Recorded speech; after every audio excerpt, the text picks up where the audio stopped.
Orang yang dirahmati Allah Subhanahu wa taala, ibadah kurban adalah ibadah yang sangat disukai Allah Subhanahu wa taala. Karena tidak ada ibadah setelah sholat Id yaitu dengan melaksanakan kurban, penyembelihan hewan kurban. Oleh karena ini sangat dianjurkan sekali kita sunnah muakkadah, yang tentunya kurban ini mencoba Allah memuji sebagaimana yang diujikan kepada Nabi Ibrahim alaihissalam. Menguji ketaatan kita bukan daripada daging hewan kurban tersebut ataupun darahnya, tapi walaki yanaluhu taqwa minkum. Jadi yang dibuat oleh Allah Subhanahu wa taala menguji itu adalah ketakwaan kita, minkum, dari kita semua ini. Nah, oleh karena itu ibadah kurban adalah ibadah yang sangat-sangat disukai Allah Subhanahu wa taala. Sekarang kita lihat sejarah daripada kurban. Mengapa Nabi Ibrahim alaihissalam luar biasa begitu cinta kepada putranya, tapi ketika ada perintah Allah Subhanahu wa taala, beliau pun melaksanakan dengan baik. Di dalam kitab ini dijelaskan, qila sababu dzubiha Ibrahim Ismail alaihi wassalatu wassalam annahu qarraba al-fashatin. Jadi ketika itu Nabi Ibrahim alaihissalam berkurban dengan 1000 ekor kambing gibas. Masya Allah. Di kita kira-kira ada gak yang kurban 1000 per orang?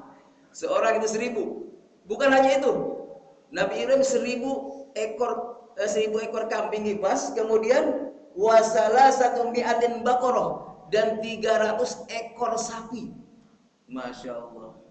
Itu seorang. Karena Ibrahim pada waktu itu, Nabi Ibrahim alaihissalam diberikan oleh Allah kelapangan rezeki. Beliau sampai berkurban 1000 ekor kambing, 300 ekor sapi. Masih ada lagi wa mi'atu banah, dan 100 ekor unta yang sudah cukup umur. Ya, 100 ekor. Jadi Nabi Ibrahim berkurban yaitu 1000 ekor kambing, kemudian 300 ekor sapi dan 100 ekor unta. Itu seorang beliau sendiri. Luar biasa. Kemudian fata'ajjaban nas wal malaikah. Bukan hanya manusia yang takjub dengan kurban Ibrahim, tapi seluruh malaikat. Luar biasa. Bukan hanya manusia, tapi seluruh malaikat yang takjub terhadap kurbannya Ibrahim alaihissalam. Faqala Ibrahim, beliau berkata, kullu ma taqarraba bihi laisa bi syai'in indi. Setiap sesuatu yang bisa mendekatkan diri aku kepada Allah, tidak apa-apa, tidak ada apa-apanya bagiku, kata Ibrahim. Kata Nabi Ibrahim, setiap sesuatu yang bisa mendekatkan diri aku kepada Allah, tidak ada apa-apanya bagiku, kata Nabi Ibrahim. Bahkan beliau berkata dalam katanya, wallahi, ini ada wallahinya nih. Beliau bersumpah, wallahi law kana li ibnun la atba'ahu fi sabilillah wa taqarrabu bihi. Wallahi, kata Nabi Ibrahim, law kana li ibnun, seandainya aku punya anak laki-laki, kemudian Allah memerintah untuk menyembelihnya, la atba'ahu, tentu akan aku sembelih di jalan Allah untuk mendekatkan diri kepada Allah Subhanahu wa taala. Jadi memang ada perkataan Nabi Ibrahim terdahulu. Mengapa Allah menagih janji? Nah ini sejarahnya. Jadi Nabi Ibrahim pernah berkata seperti ini. Wallahi. Kan kalau kita bersumpah, wallahi saya enggak apa-apa gitu kan. Bersumpah. Ada waw kosam di sana. Waw kosam ada 3. Ada waw, ada ta, ada ba. Wallahi billahi tallahi. Itu huruf qasam, sumpah semua. Kalau udah begitu tuh tidak ada namanya, tidak ada tawar menawar lagi, karena sudah bersumpah. Nabi Ibrahim pernah berkata begitu, jadi lupa beliau akan kata-katanya ini, wallahi law kana li ibnun la'adbahu bisabilillah. Seandainya aku mempunyai seorang anak, kemudian Allah memerintahkan aku untuk menyembelihnya, aku akan sembelih di jalan Allah. Nah, di sini dijelaskan madu alaihi zaman. Setelah berbicara begitu Nabi Ibrahim, lewat hari berganti hari, minggu berganti minggu, bulan berganti bulan, sampai tahun berganti tahun. Maka panasya hadal qaul. Maka Nabi Ibrahim lupa kata-kata ini. Yang kata-kata tadi wallahi itu. Ya. Kemudian ketika beliau setelah pergi merantau, kemudian datang lagi ke negeri Mekah, falamma jaa ilal ardil muqaddasah sa'ala rabbahu al-walad. Ketika sampai di negeri Mekah, beliau meminta kepada Allah, ya Allah, berikan aku keturunan seorang anak laki-laki. Maka fa'ajabahu Allah, maka Allah mengijabah doa beliau. Ya. Wa basyarahu bil walad, dan memberikan kabar gembira, memberikan kegembiraan dengan dilahirkan seorang anak laki-laki, yaitu Nabi Ismail alaihissalam. Wa waladatu ummuh, maka istrinya melahirkan, yaitu Nabi Ismail alaihissalam. Falamma balagha ma'ahu sa'ya, di dalam tafsirnya, maka ketika usia sudah sampai bisa membantu orang tuanya. Ini siapa? Nabi Ismail. Setelah bisa membantu dalam usia, di sini dijelaskan usianya berapa? Lamma salah ayyam siyama'u wa huwa ibnu sab'u sinin. Ada yang mengatakan 7 tahun. Kalau di Arab 7 tahun itu udah gede, Pak. Enggak ada kayak kita. Soalnya makanannya juga berbeda dengan kita. Itu 7 tahun itu sudah gede. Sudah bisa membantu ayahnya. Tapi ini ada 2 kaul, bukan hanya 7 tahun saja. Ya. Jadi kaul yang pertama 7 tahun. Kaul kedua menurut ulama, wakila ibnu salatu asyratu sanah. Ada yang mengatakan 13 tahun. Jadi ada 2 kaul. Pertama mengatakan 7 tahun bisa membantu ayahnya, yang kedua 13 tahun. Itu kaul ulama mengatakan. Walatu ma'hul bayan. Nah, dijelaskan di sini. Yakni lamma balagul had alladhi yuqaddiru fihi 'ala sa'i qila lahu bi naumi. Jadi sudah sampai waktunya ketika sudah usia segitu bisa membantu ayahnya. Maka Nabi Ibrahim apa? Ketika suatu malam beliau bermimpi. Ada suara yang tidak kelihatan orangnya. Begini malaikat Allah ya. Dia berkata begini. Upi Ibrahim, upi binadrik. Ya Ibrahim, upi binadrik. Ibrahim, penuhi janjimu, penuhi janjimu. Nabi Ibrahim lupa akan janji yang pernah ngomong tadi, laukan li ibnun itu. Seandainya saya punya anak laki-laki. Lupa beliau. Upi binadrik, penuhi janjimu wahai Ibrahim. Penuhi janjimu. Ketika beliau bermimpi ada suara seperti itu. Qala Ibnu Abbas, berkata Ibnu Abbas radhiyallahu an, lamma kanat lailatul tarwiyah wa nama ra'a bil manam may yaqul. Jadi ketika Nabi Ibrahim pertama kali bermimpi itu di malam tarwiyah. Tarwiyah ya. Nanti keesokan harinya tarwiyah. Maka apa? Ibrahim di sini. Falamma asbaha akhadha yatarawwa. Tarwiyah itu asal kata dari taro yarwi, tarwiyatan. Ini dalam ilmu nahunya, taro yarwi tarwiyatan. Artinya apa? Akhadha yatarawwa, artinya tarwiyah itu dia bingung. Nabi Ibrahim bingung. Beliau berkata, "Ahuwa minallah aw minasyaitan?" Bingung. Ini dari Allah apa dari setan? Nah, makanya disebut hari tarwiyah, hari bingungnya Nabi Ibrahim. Galau ketika itu, ini perintah dari Allah apa dari setan? Karena kok perintah ini kayaknya kurang masuk di akal, tidak masuk di akal. Karena suruh menyembelih anak, maksudnya gitu. Ini anak-anak yang soleh. Apapun yang diperintah Allah, dia terima. Ya, ini ya bapakku, seandainya ini perintah Allah, beliau berkata Nabi Ismail, silakan laksanakan. Beda dengan anak kita. Coba kalau anak kita ditanya, nah, bapak dapat perintah dari Allah, besok kamu harus disembelih. Kira-kira kabur ke sana. Begitu ya. Tapi Nabi Ismail, ya abatin al-matu'mar satajuduni insyaallah minas sabirin. Wahai ayahku, kalau itu seandainya dari Allah Subhanahu wa taala perintah ini, maka silakan laksanakan. Ya, silakan laksanakan. Insyaallah engkau mendapatiku menjadi orang-orang yang sabar. Jadi ketika di hari tarwiyah Nabi Ibrahim bingung. Ahada minallah am minasyaiton. Ini perintah Allah apa perintah setan? Makanya berpikir di sejarah mencatat summiya hadal yaum yaumut tarwiyah.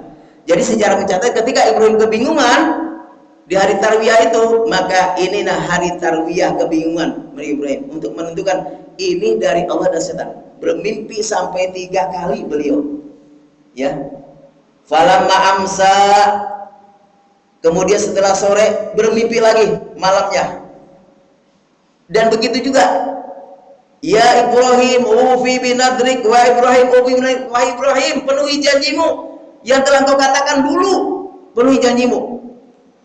Nah, ketika sudah 3 kali berturut-turut, arafa annahu minallah, bahwa Ibrahim tahu bahwa perintah ini dari Allah Subhanahu wa ta'ala. Maka dikatakan summiya lidzalikal yaum yaumu arafah. Maka di hari itulah Ibrahim sudah mengetahui Arafah, maka disebut hari Arafah, di mana umat Islam disunnahkan untuk berpuasa 9 Dzulhijjah. Ya, berpuasa 9 Dzulhijjah.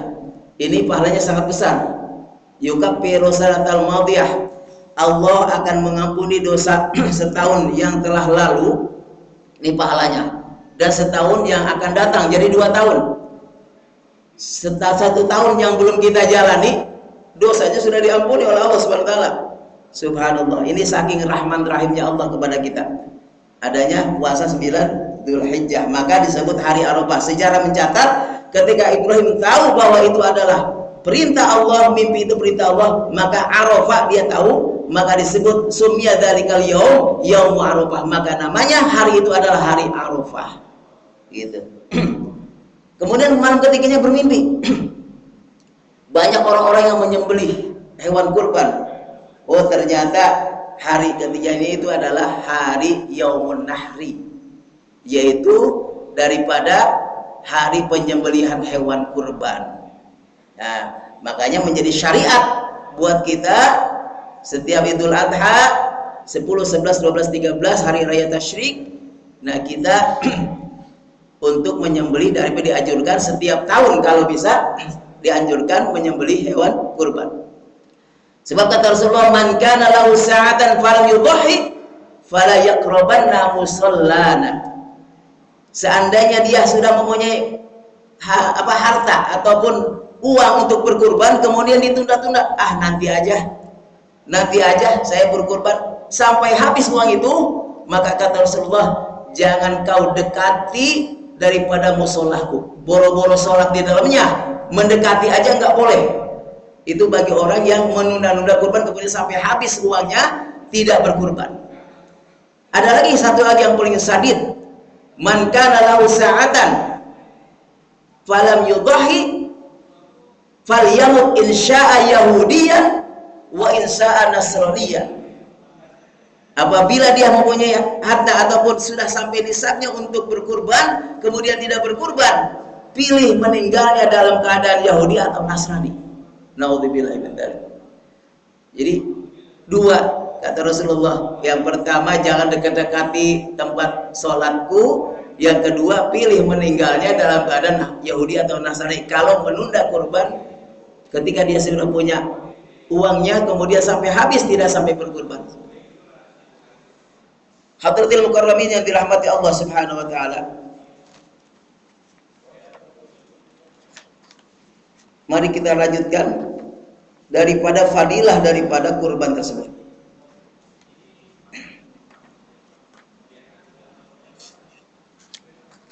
Sebentar. Nah, ini. Ketika hewan kurban itu dikurbankan. Nah, sekarang kan ada masalah ya, berkurban itu penyakit PMK ya, mulut dan kuku.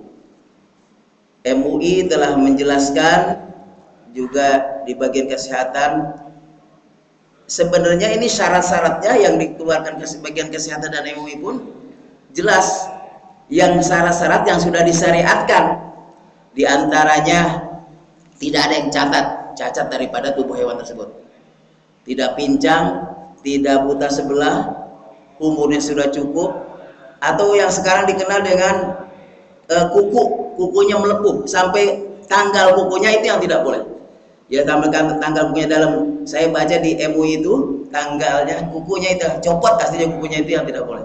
Tapi ketika sakitnya berat kemudian bisa sembuh seperti biasa, itu boleh untuk sah dikurbankan kalau menurut kesehatan dan MUI ya.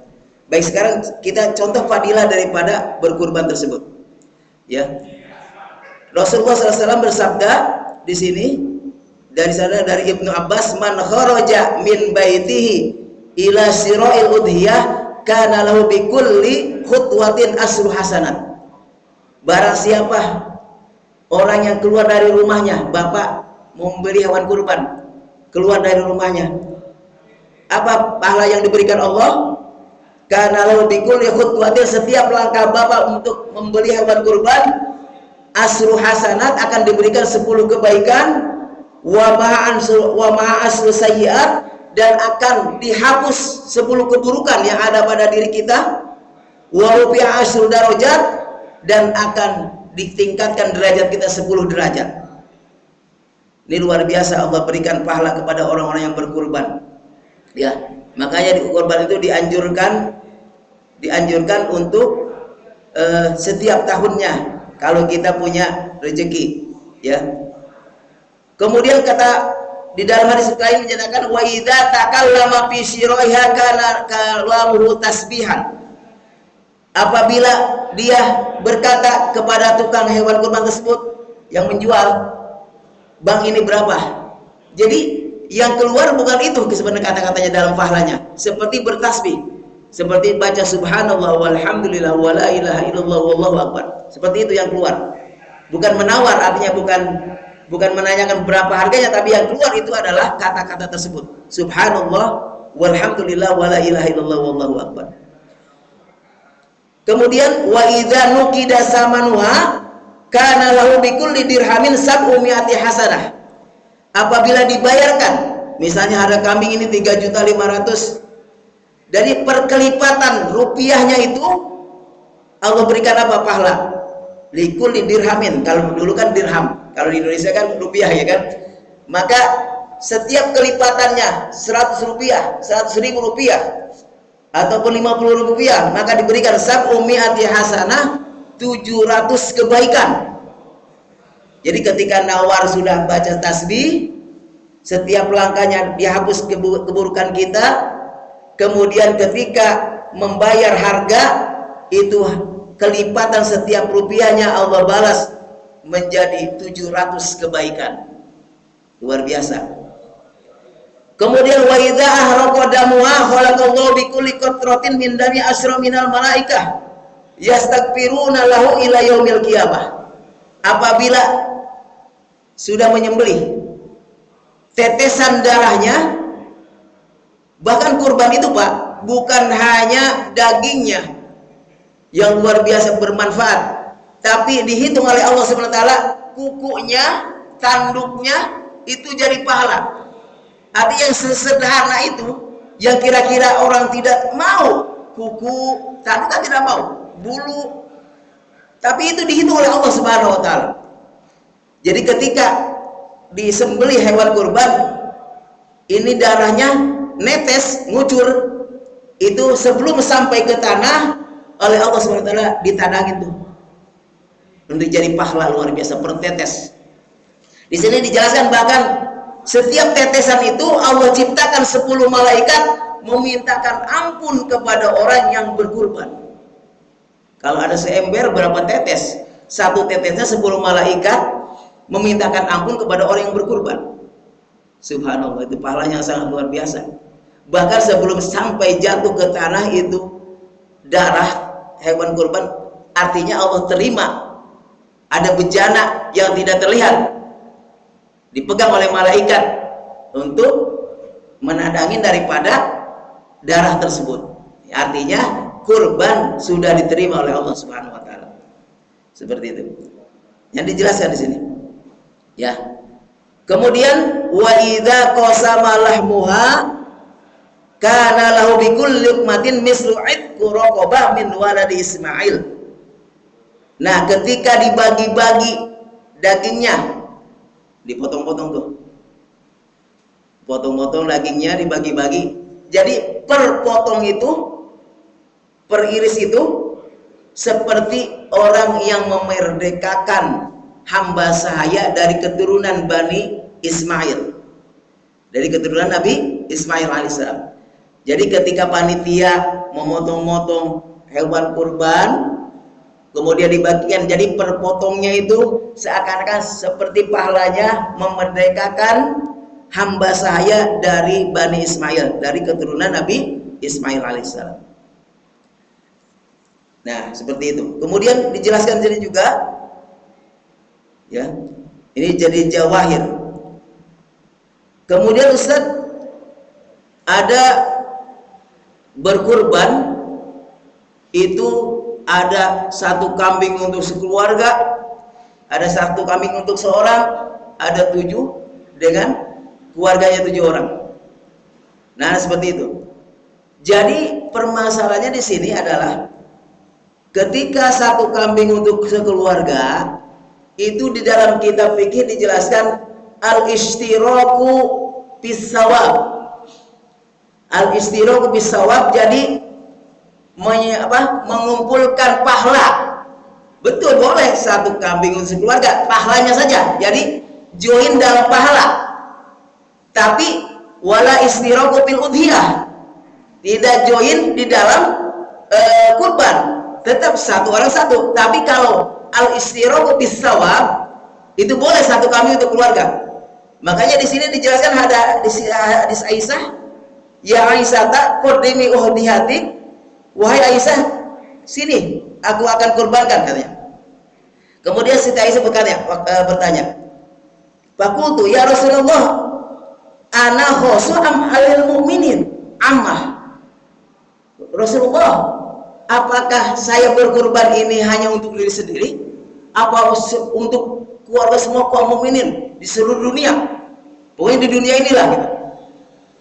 Nah, kata Rasulullah dijelaskan di sini, na'am bal laki walil mu'minina ammah. Ya, ini namanya al-istiraq bis shawab. Adapun al-istiraq fil udhiyah tidak, tetap harus satu kambing satu, dan untuk daripada 7 orang itu untuk sapi atau kerbau. Jadi gitu. Jadi al-istiraq saja sebenarnya. Al-istiraq bis shawab. Jadi dalam pahalanya betul boleh untuk semuanya. Gitu, untuk satu keluarga. Tapi tidak di dalam udhiyahnya, gitu. Sebenarnya sudah dijelaskan.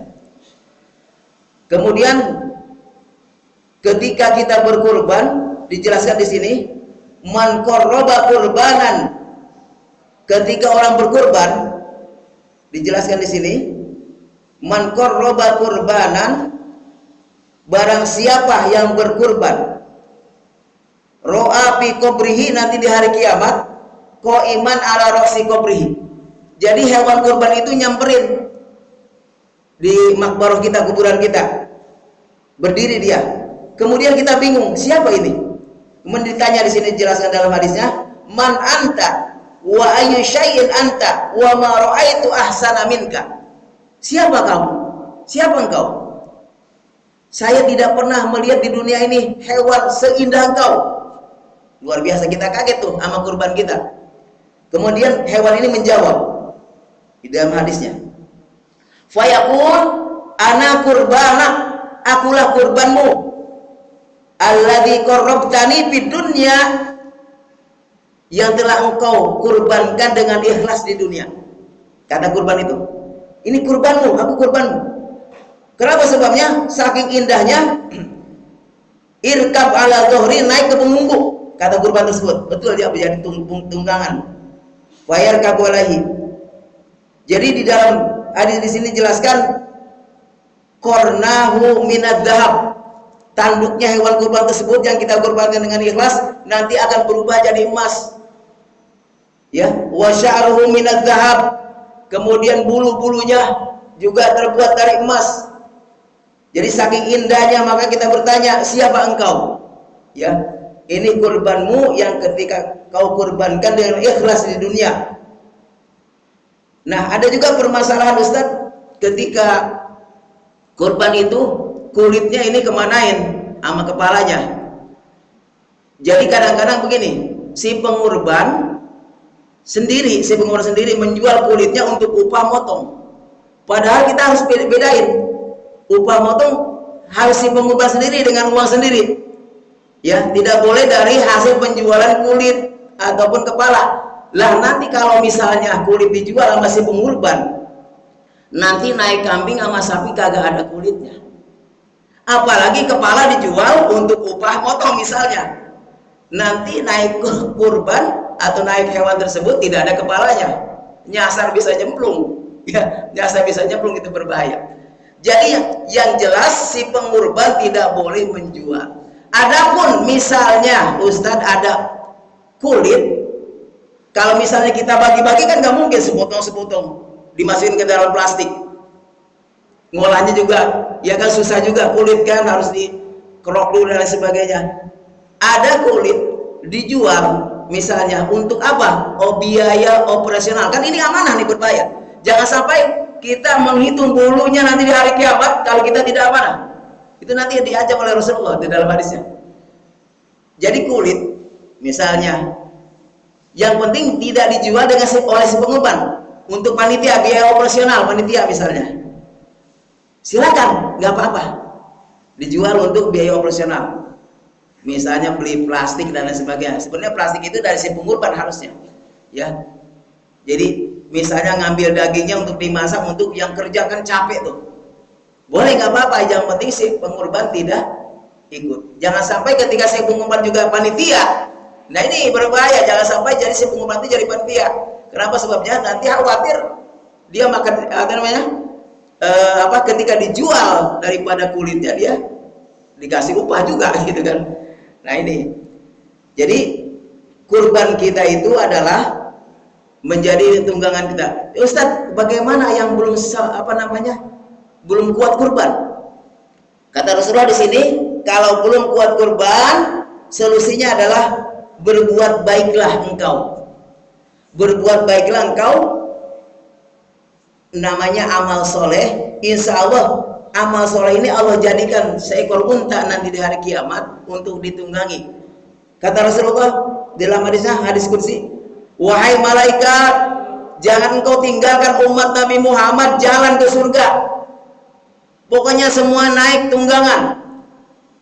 Bagaimana ya Rasulullah? Kata sahabat bertanya, insya Allah nanti ketika amal solehnya orang tersebut tidak keluar berkurban, dijadikan sebagai tunggangan untuk di hari kiamat menuju surganya Allah Subhanahu Wa Taala. Nah di sini dijelaskan, ya, bahkan di hari-hari Idul Kurban ini dijelaskan dalam hadisnya, ma min ayyamin ahabbu ilallah min asri Dzulhijjah. Jadi hari-hari yang dicintai Allah dari 10 Dzulhijjah itu apa sebabnya? Dijelaskan, saumu yaumin kasiyami sanah, berpuasanya bapak-bapak dan ibu-ibu satu hari dibayar pahalanya seperti puasa 1 tahun penuh. Wa qiyamu lailatin ka qiyamu lailatul qadri, dan ketika bertahajud malam harinya 1 malam seperti kita tahajud di malam-malam Lailatul Qadar. Masya Allah. Bahkan ada hadis lain yang menyatakan, ma min ayyamin ahabu ilallah fil amali salihah. Jadi di hari-hari Idul Adha ini berbuat baik, entah itu sedekah, tahajud, puasa sunnah, itu pahalanya tidak ada yang nyamai. Bertanya para sahabat, qalu ya Rasulullah, wala jihad fisabilillah, bagaimana kalau dengan jihad? Jihad itu kan hebat sekali, wahai Rasulullah. Qala la wala jihad fisabilillah, walaupun jihad fisabilillah tidak menyamai daripada hari-hari bulan Dzulhijjah untuk kita beribadah. Illa, kecuali rajulun kharaja min baitihi bimalihi wa nafsihi falam yarji bidzalik. Kecuali ada seorang laki-laki berperang di jalan Allah dengan hartanya, dengan jiwanya, lalu dia terbunuh dan habis hartanya, falam yarji bidzalik, tidak kembali ke rumahnya, itu baru menyamai ibadah-ibadah orang-orang yang soleh di malam-malam daripada Asrul Dzulhijjah.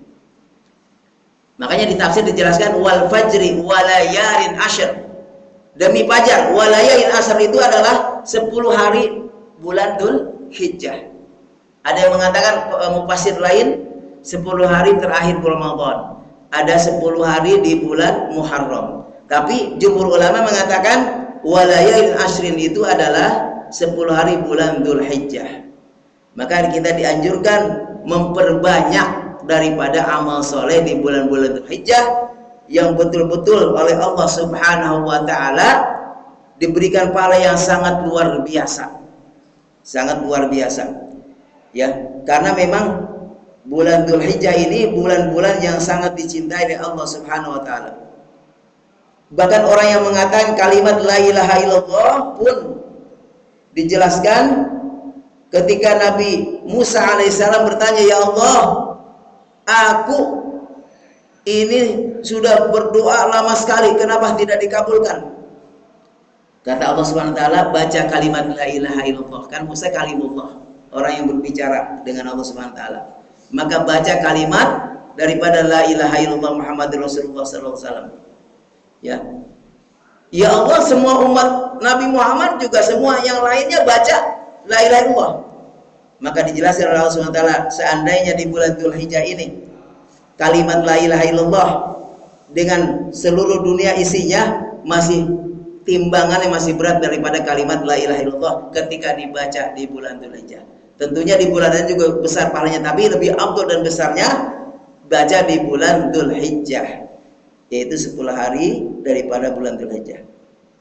Bahkan ada mengatakan barang siapa yang puasa sunnah 1 hari di awal pertama, di mana ketika Nabi Yunus alaihissalam diampuni segala dosanya oleh Allah Subhanahu wa taala ketika punya sedikit dosa, yaitu meninggalkan kaumnya, maka di hari awal min awal Dzulhijjah tanggal 1 itulah diampuni dosanya Nabi Yunus alaihissalam. Dimakan ikan apa? Hud, ya. Disitulah Allah SWT mengampuni dosanya, dan juga Allah berikan bagi orang-orang yang berpuasa di hari itu ghafarallahu min kulli dzanbin, Allah ampuni seluruh dosa-dosanya umat Nabi Muhammad yang berpuasa di tanggal 1 Dzulhijjah. Demikian, mudah-mudahan ada manfaatnya daripada kajian ini mengenai kita daripada hubungannya dengan tadi, yaitu kurban dengan PMK. Sebenarnya yang disyariatkan oleh Allah Subhanahu wa taala sudah sama dengan kesehatan yang ada, ya, standar kesehatan. Apakah hewan ini boleh dikurban atau tidak, sudah sesuai dengan MUI juga sudah ada standarnya, sesuai dengan hadis Rasulullah Sallallahu Alaihi Wasallam. Baik, Bapak-bapak sekalian, baik, alhamdulillah kajian telah berakhir, dan bagi para jemaah yang menambahkan atau bertanya terkait kurban di tengah wabah PMK ini, kami persilakan. Dari opsi dulu mungkin.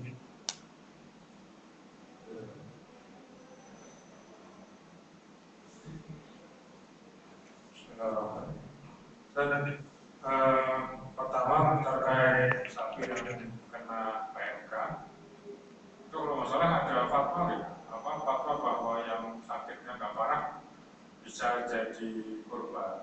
Kemudian yang kedua, dagingnya bisa dikonsumsi, artinya tidak masalah kalau dikonsumsi. Kemudian itu apakah betul seperti itu? Kemudian pertanyaan lain sebetulnya itu, maaf ini pertanyaannya sebenarnya cukup banyak nih. Kan kita kan hari-hari ini masih pada diskusi mengenai puasa Arafah tanggal berapa. Nah itu ada yang berpendapat misalnya puasa Arafah itu disyariatkan sebelum haji. Karena kalau tidak salah haji pertama itu oleh Sayyidina Abu Bakar, haji kedua Rasulullah SAW baru haji setelah tahun berikutnya. Itu katanya puasa Arafah disyariatkan sebelum haji berlangsung. Dan kemudian logisnya itu karena misalnya ada yang berjarak 12 jam dari Saudi, atau mungkin kita juga termasuk pada waktu setelah kita wukuf di Arafah itu, misalkan ada belahan bumi lain kaum muslimin puasa yang notabene itu jaraknya paling jauh dari Saudi, jadi 12 jam. Itu kan nggak ketemu wukuf. Iya. Pada durasi puasanya orang muslim itu mungkin daerah timur ya, daerah mana gitu, ya sekitar mana Hawa gitu, Rasulullah di sana. Itu puasanya itu nggak ketemu wukufnya jamaah haji. Itu ada yang beralasan seperti itu. Ada juga yang beralasan puasa Arafah ya puasanya orang yang sedang wukuf kan. Mereka berhaji, yang tidak berhaji puasa. Nah nanti Ustaz mohon mungkin dijelaskan barangkali Ustaz punya pendapat lain juga, punya penjelasan lain, maksud saya punya penjelasan lain. Ustaz ini maaf ya, rombongan bertanya. Ada yang nomor 3, kalau melihat korbannya Nabi Ibrahim yang sebegitu banyak, korban Rasulullah juga 100 ekor kambing gitu. Iya. Nah itu kami jadi bertanya-tanya sebetulnya yang diminta oleh Allah itu korban kesannya logis, kesannya itu korban ini ya semampunya gitu. Tapi kalau melihat korbannya Ibrahim, korbannya Rasulullah itu sebegitu banyak itu apakah mungkin bisa diperkirakan ya berapa kekayaan kita, terus yang berapa yang idealnya harus dikorbankan? Tidak sekedar misalnya kita punya ya bisa tabungan misalnya 40 juta misalnya, itu korban sapi satu kan itu belum hebat ya. Punya tabungan 40 juta, korban sapi satu itu kan sapi yang bagus misalnya sekarang 30 juta.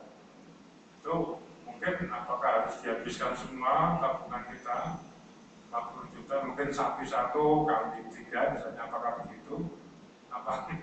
Apakah bagaimana terkait istilahnya seakan-akan saya melihat kurban ini kok sesuatu yang fenomenal ya. Artinya yang seharusnya kaum muslimin lakukan adalah lebih dari sekedar korban biasa seperti yang saat ini terjadi. Kemudian nomor 4 ini amalan Nabi Ibrahim apa nih yang menyebabkan beliau dikabul doanya punya anak setelah berpuluhan tahun tidak punya anak. Kemudian yang kelima korbannya para sahabat itu berapa saja? Kalau Rasulullah tadi 100. Nah, ada nggak riwayat tentang korbannya para sahabat? Ya, maksud saya gini, kalau tadi ada kalau ada riwayat sahabat korbannya banyak juga, ya berarti ini juga menguatkan tadi, menguatkan korban kita mestinya harus lebih banyak. Nomor 5 tadi ya. Nomor 5 tadi Abdul mana kambing sama sapi itu biasa ditanyakan. Kemudian yang ke-6 takbir, katanya disunahkan takbir tahlil takbir di 1 sampai 10 Dzulhijjah bahkan hari tasyrik. Iya. Nah pertanyaannya mana yang lebih rojih? Apa takbir itu 2 apa 3 kali Allahu Akbar ya?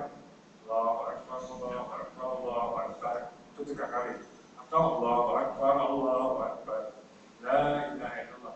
Nah itu mungkin saya juga bisa menjelaskan mana yang lebih rojih. Mungkin kita serahkan. Iya. Saya nggak nyatet semua ini. Tadi pertanyaan awal apa tuh? Panjang juga nih. Pertanyaan pertama masalah PMK. Oh iya. Kalau masalah PMK ini, jadi ketentuan syariat itu sudah sama dengan ketentuan yang terada sekarang. Seperti MUI menjelaskan, kemudian juga ada penyakit-penyakit seperti penyakit sekarang kan terjadi melepuh itu kakinya, ya, yang kaki hewan tersebut sampai copot, itu kan berat. Artinya ini yang tidak bisa sah untuk berkurban.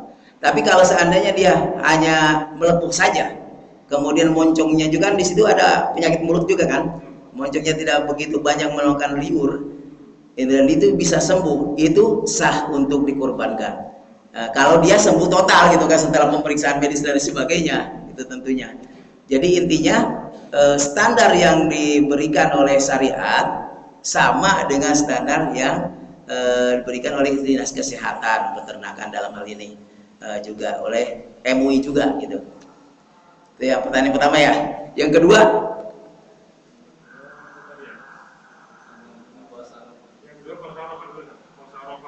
puasa Arafah. Puasa Arafah, dan di kita nih terjadi ada 2 pendapat nih.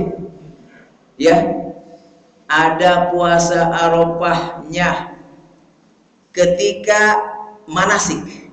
Kalau saya sendiri berpegang terhadap manasik yang terjadi di Makkah. Ketika wukuf di Arafah, al-hajju Arafat kan begitu. Nah, ada 2 pendapat. Yang tanggal 9 Dzulhijjah puasa Arafah. Kalau di kita kan ada juga yang lebarannya itu Idul Adha tanggal 10 ya. 10 Dzulhijjah. Kalau saya berpendapat bahwa Arafah itu adalah tidak bisa ditawar-tawar, sesuai dengan yang terjadi manasik di Makkah sana. Tetap kita 9 Dzulhijjah dan 10 Dzulhijjahnya kita Yaumun Nahri. Ya. Dan tadi terkait mengenai Arafah itu sebelum haji katanya. Tadi ada pertanyaan itu ya? Puasa ya, puasa Arafah. Iya. Saya menemukan syariatnya adalah ketika 9 Dzulhijjah saja. Adapun memang ada di sebagian kitab dikatakan ada seperti itu, tergantung domisili penduduknya. Ada seperti itu, yang tidak nemuin wukuf di Arafah sangat jauh. Itu menurut daerahnya masing-masing gitu. Ada juga pendapat seperti itu, cuman lemah kalau yang syariatnya itu ada tadi tanggal 9 Dzulhijjah. Ya. Kan karena di kita kan ini berbeda pendapat nih. Ada yang lebarannya itu hari Sabtu, ya kan? Ada yang hari Ahad. Nah, gitu. Bagaimana Ustaz? Benar apakah semuanya? Semuanya benar. Ada yang yang mempertanggungjawabkan itu. Kita punya pemerintah ulil amri, kemudian punya MUI juga. Nah, yang kedua, tapi saya sendiri pribadi, maksud saya tetap berpegang kepada manasik yang terjadi di Makkah.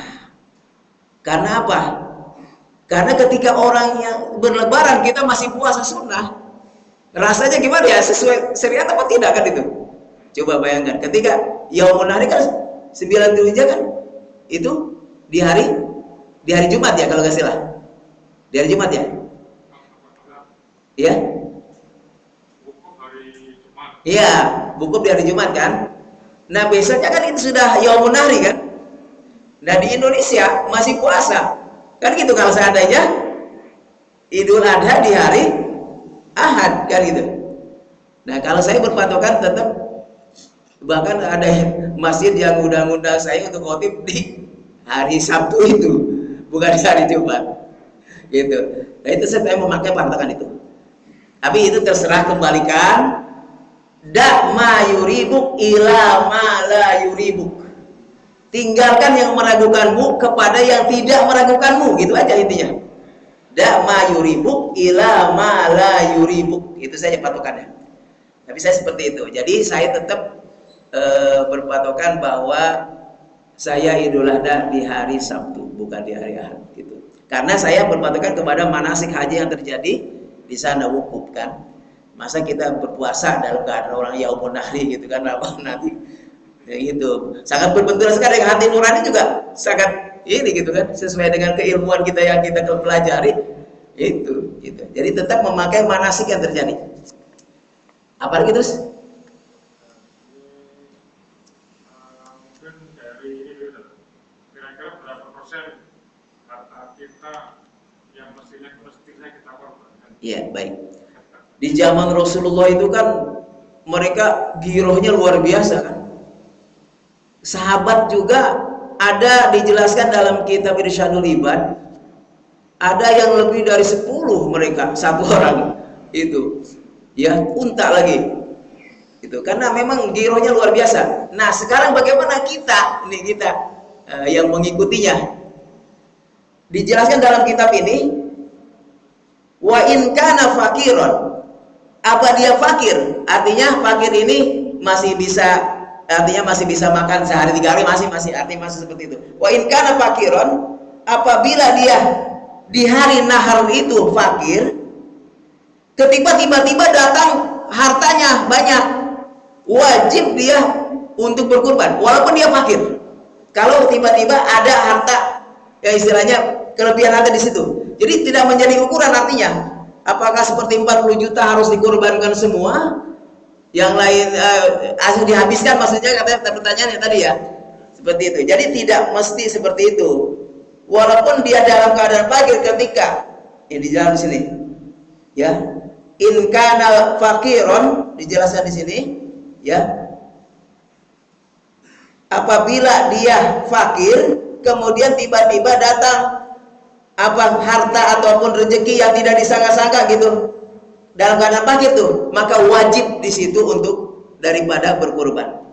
Nah apabila dia kaya, dijelaskan wa in kana gonian, apabila kaya, dia kaya nih, dia kaya, tapi ketika di hari nahar 10, 11, 12, 13 Zulhijjah tidak cukup hartanya untuk daripada menyembelih hewan kurban, untuk beli hewan kurban, menjadi tidak harus gitu, tidak harus. Jadi artinya ini tidak ada nisab yang ditentukan. Yang penting dia ketika ada rezeki dan semua kebutuhannya, artinya kebutuhan seharinya sudah terjamin, ya silahkan untuk udhiyah. Makanya di sini Rasulullah SAW menjelaskan udhiyah untuk seluruh umatnya dengan 1 ekor kambing misalnya, seperti itu. Jadi menjelaskan di sini bahwa tidak ada batasan ataupun harus semua dihabiskan dengan seperti itu. Jadi insya Allah kalau kita melihat merujuk kepada hadis-hadis Rasulullah yang sahih, nah seperti itu. Jadi sesuatu yang kita kurbankan, kalaupun kita tidak punya ketika kita punya ketika hari itu juga, insya Allah akan sangat bermanfaat dan boleh seperti itu. Silakan apa lagi? Doa Nabi Ibrahim. Oh, doa Ibrahim. Ada. Amalnya apa? Baik. Ketika Nabi Ibrahim mengatakan, Rabbi anni askantu min dzurriyyati biwadin ghairi dzi zar'in 'inda baitikal muharram faj'al af'idatan minan nas tahwi ilaihim warzuqhum minas samarati la'allahum yashkurun. Nah, diawali dengan satu ayat itu, jadi ditafsirkan dengan ayat ini. Qala Ibrahim inni zahibun ila rabbi sayahdin. Ini ditafsirkan nih. Sesungguhnya aku diperintahkan oleh Allah Subhanahu wa taala untuk pergi dari Makkah ini. Ya ketika itu kan meninggalkan Siti Hajar, Ismail, biwadin ghairi dzizarin, tidak ada tanam-tanaman, gerusa semuanya. Kok tega-teganya meninggalkan? Karena taatnya kepada Allah. Inni dzahiban ila rabbi sayahdin. Insya Allah sayahdin itu Allah akan selalu memberikan petunjuk kepadaku. Nah, beliau ketika berangkat meninggalkan Makkah, kemudian Siti Hajar dengan susah payah mencari air sehingga bisa membesarkan Nabi Ismail dengan sendirinya. Bahkan doa Nabi Ibrahim diterima oleh Allah SWT. Nih ya Allah, aku simpan nih keluargaku di tengah-tengah di wadin yang tidak ada sama sekali tumbuh-tumbuhan, ghairu dzar'in, di samping rumahmu ya Allah yang maha mulia, indah baitul muharram Ka'bah, gitu kan. Kemudian faj'al afidatan minan nas, maka jadikan itu manusia itu tahu ilaihim, datang. Ternyata setelah mendirikan tenda Siti Hajar, itu seluruh di sekitar Makkah pada datang ke situ. Ketika apa? Ketika air Zam-Zam sudah ada, ketika kaki Nabi Ismail yang mengepak-kepakan kaki itu. Nah, disitulah air Zam-Zam keluar. Zam-Zam itu artinya berkumpulan, Zam-Zam berkumpulan.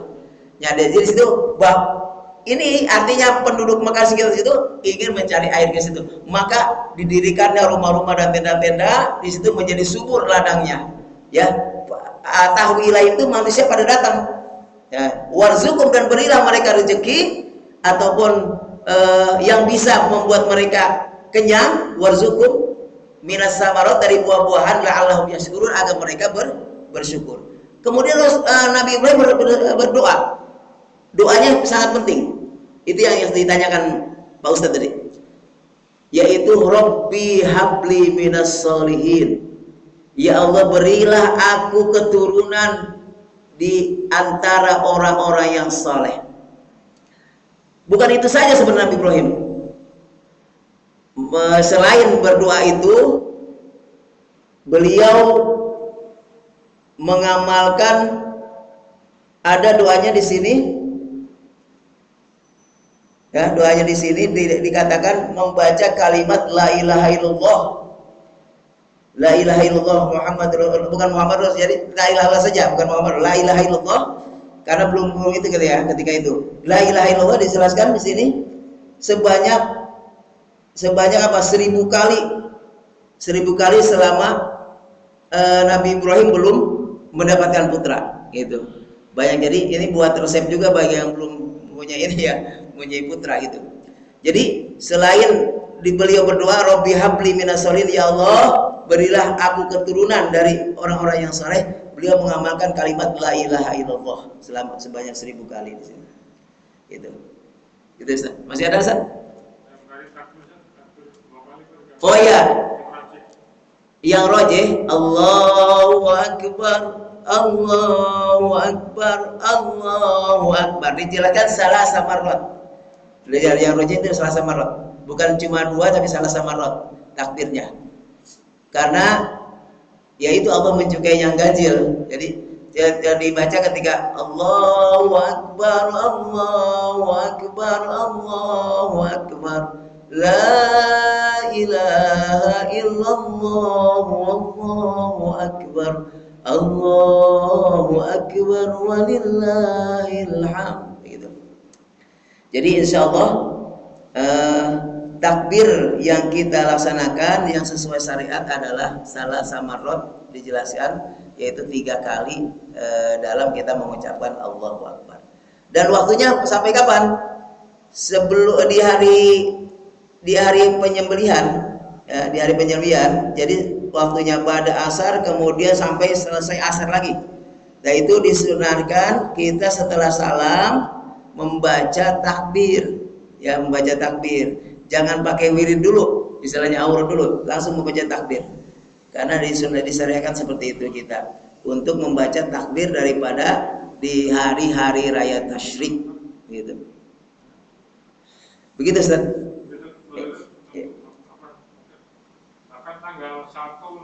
Dzulhijjah di Asyara ini.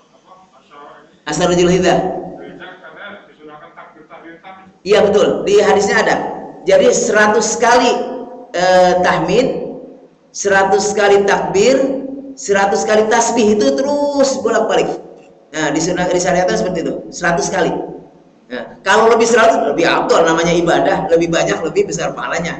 Itu kan istilahnya cuma batas minimal. Masa 100 aja nggak kuat istilah gitu. Ya. Ya, 100 ada syariatnya. Jadi maksud di kalangan kaum muslimin belum jamaah. Betul. Belum, artinya belum tersiar betul, belum paham betul di masyarakat. Memang harus banyak kita boomingkan nih kalimat-kalimat ini. Harus banyak diboomingkan supaya paham mereka. Jadi kadang-kadang ya di masyarakat kita kan istilahnya awamnya. Jadi kurang mengerti. Jadi ini tugas-tugas kami nih. Tugas-tugas kami untuk menyampaikannya seperti ini. Nah, ini sebenarnya kajian-kajian ini yang sangat penting kalau dihadiri dengan masyarakat umum. Luar biasa. Jadi supaya mereka paham dan mengerti masalah ini. Mari terakhir satu lagi yang Abdul Kambing atau sapi. Oh iya, baik. Abdul Kambing atau sapi gitu ya. Di dalam hadis Rasulullah, karena ma'akunna Rasulullah SAW yudbahu bakoratan bisabatin wa badanatan bisabatin. Aku diperintahkan, kata sahabat Ibnu Abbas, untuk memotong hewan kurban kerbau dan unta masing-masing satu untuk 7 orang. Nah, beliau gitu. Tapi kalau kambing tidak disebutkan gitu ya, tidak disebut dalam hadisnya. Tapi saya sih meneliti hadis itu, hadis sahih ya, bisa patin untuk 7 orang itu ada dalam hadis sahih. Tapi memang kambing juga memang sudah syariat. Sebab di sini ada beberapa kriteria hewan kurban. Nih di sini dijelaskan. Wa man kana ghaniyan wa inna ma tazujul udhiyah arba'atu asnaf al hayawan. Jadi ada 4 golongan hewan yang disyariatkan untuk dikurbankan. Ini dijelaskan di sini. Tazujul udhiyah min arba'ati asnaf min al hayawan. Pertama al ibil. Ini rating pertama al ibil. Usianya berapa? Ibil itu usianya harus 5 tahun, tidak boleh kurang, tidak boleh, lebih boleh, tapi tidak boleh kurang 5 tahun. Pertama ibil, rating pertama, tidak boleh kurang usianya. Kemudian wal bakor, sapi itu boleh 2 tahun. Sapi itu boleh 2 tahun. Kemudian wal gonam, kambing 2 tahun.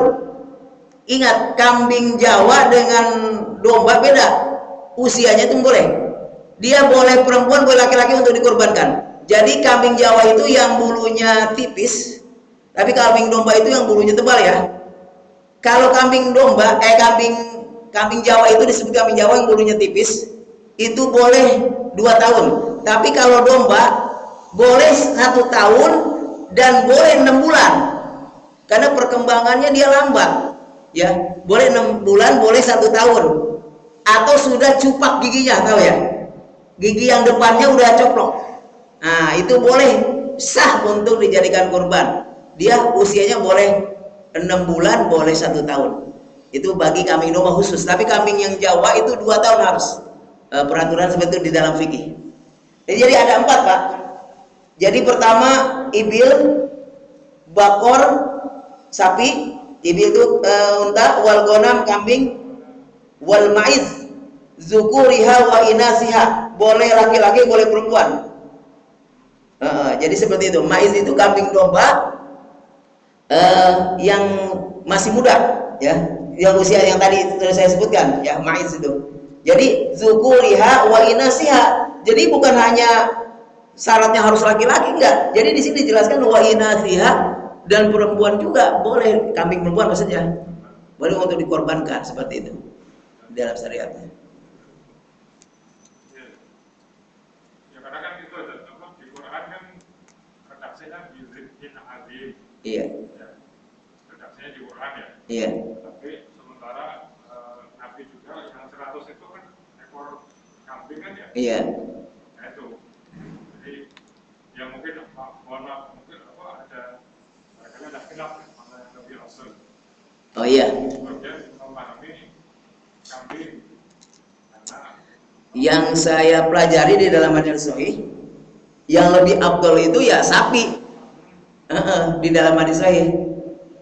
Nah, karena memang ini pertama masuk ke ranah sosial ya.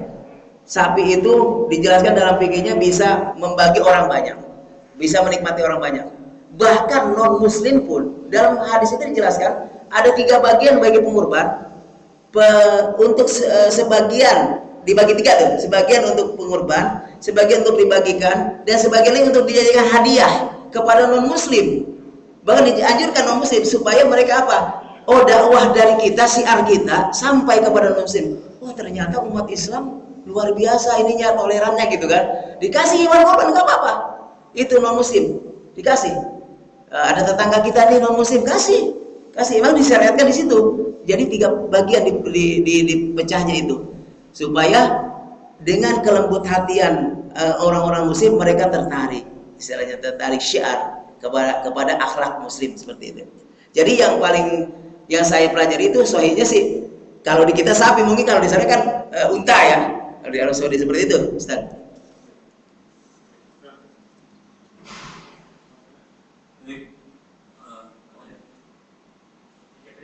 Iya. Potong buku, Ustaz. Iya. Kadang itu kan suka lupa ya, kayak kemarin hari Jumat misalnya kan udah bisa potong buku hari Jumat, potong buku, pas boleh diingatkan, ini kan bulan Zulhijjah katanya, kalau mau kurban jangan potong buku gitu.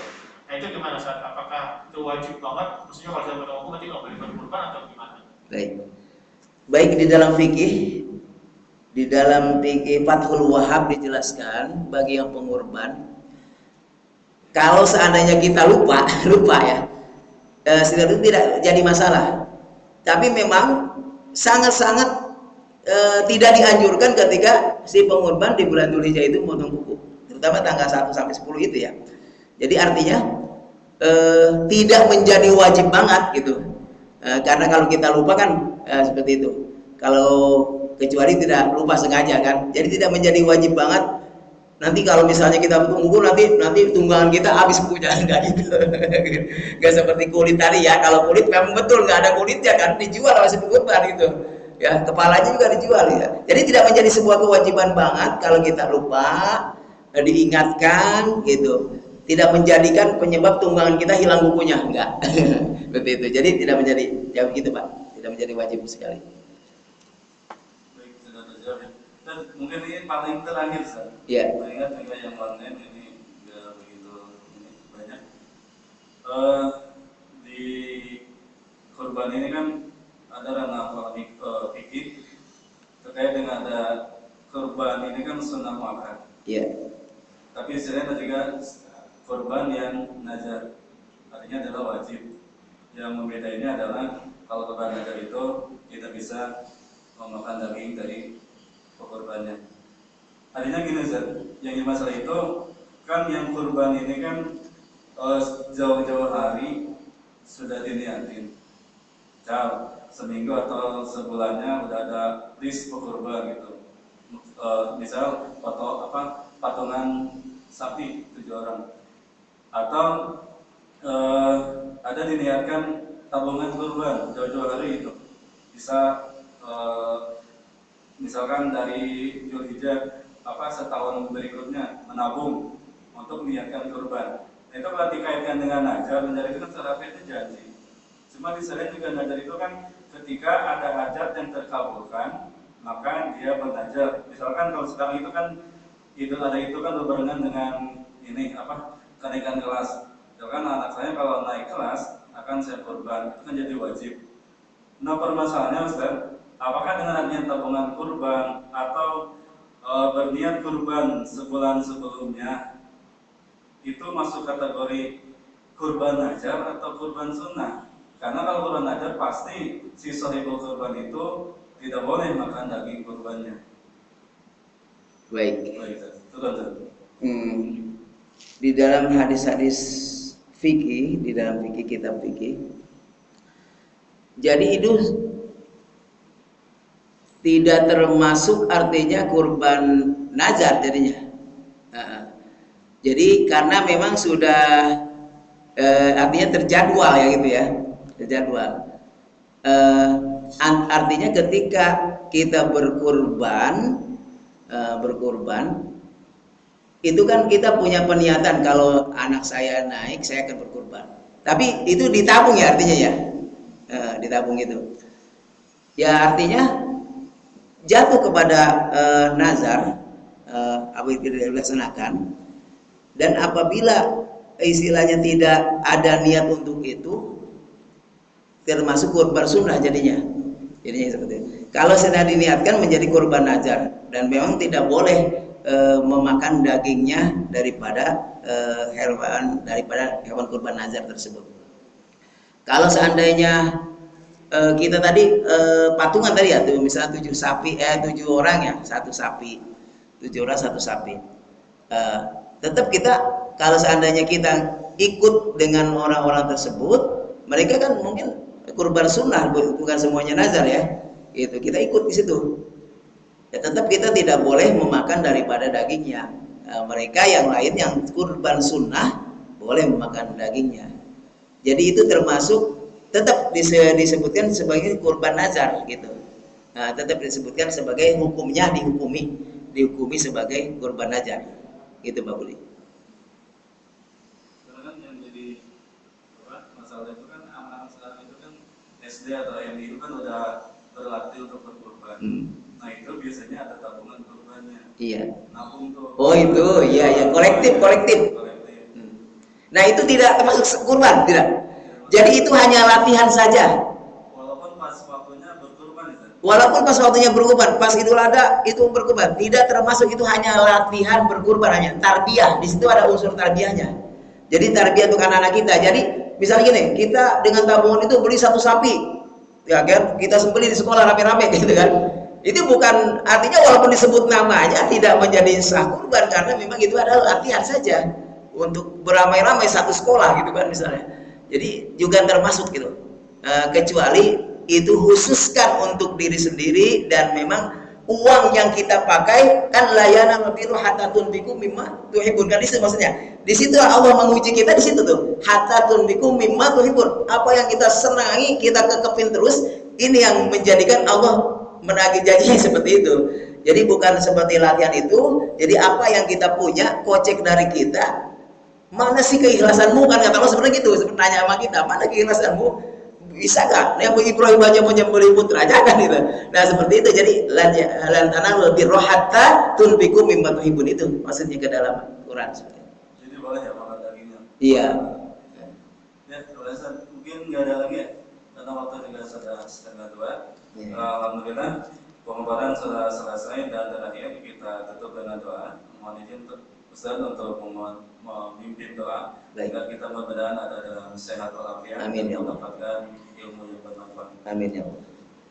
Baik Bapak-bapak sekalian, kita berdoa pada Allah Subhanahu wa taala. Yang pertama kita niatkan yaitu pertama panjang umur, sehat dalam keadaan taat kepada Allah. Nah di bulan Dzulhijjah ini agar kita mendapatkan pahala yang sangat luar biasa Allah sediakan, kita raih.